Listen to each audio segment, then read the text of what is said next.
Hello, good morning. Can you tell me about yourself? Hi, ma'am, sir. I'm Jocelyn Jacob, 30 years old, and I have 4 brothers and 3 sisters. Are you single, married? Single, ma'am. Single, no child. Single with no kids. With your Okay. child. Are you a graduate? Yes, ma'am. What course? Hotel and restaurant kitchen service provider, 2 years course, ma'am. And at the moment, are you working with that course? No, ma'am. Okay. Okay, are you a happy or sad person? Happy, ma'am. Happy person. Always smiling. Okay. Jocelyn, do you want to work in Hong Kong, right? Yes, ma'am. Why? I work in Hong Kong to to to earn more salaries, to help my family, and to prepare my future, ma'am. Okay. Now, you are working in Philippines as a maid, right? Yes, ma'am. Okay. As a maid, do you know how to cook? Yes, ma'am. What dishes? I cook dishes, chicken adobo, pork chop, and chop suey. All Filipino food, right? Yes, ma'am. Okay. Do you know how to take care of children? Yes, ma'am. How old the children?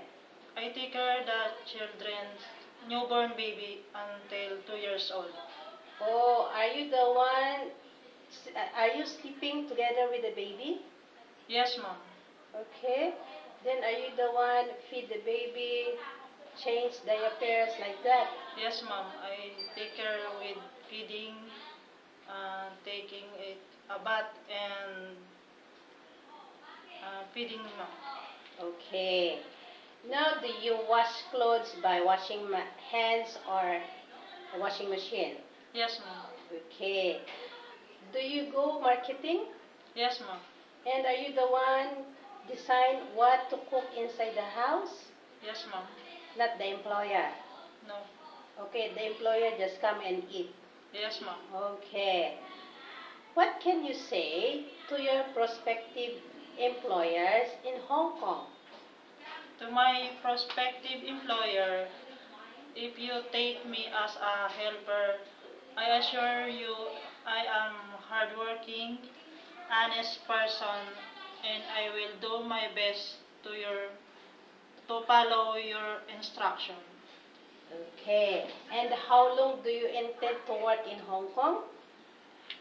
I'm um I will I will promise that I will finish my contract, and if my employer still want me to continue my contract, I will willing until 5 years now. Okay.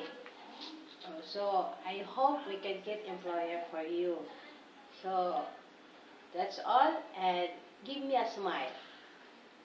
Thank you. Thank you, ma'am.